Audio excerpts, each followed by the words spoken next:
Good morning guys. Good morning everyone.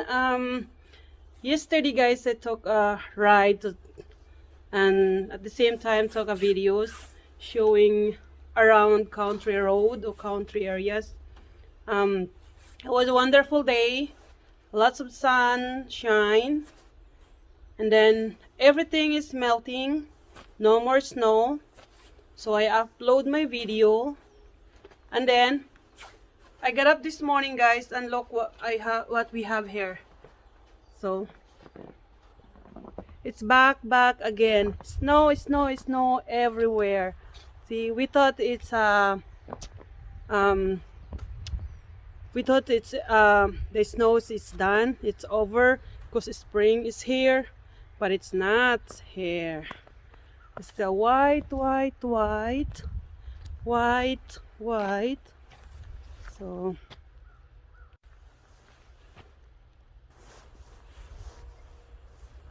yan. See, everything is white again. We really thought that it's snowing is over.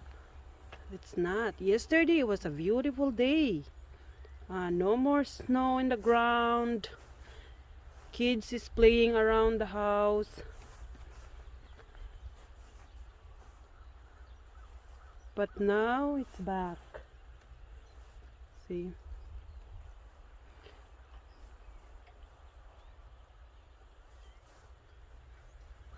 Snow. Yun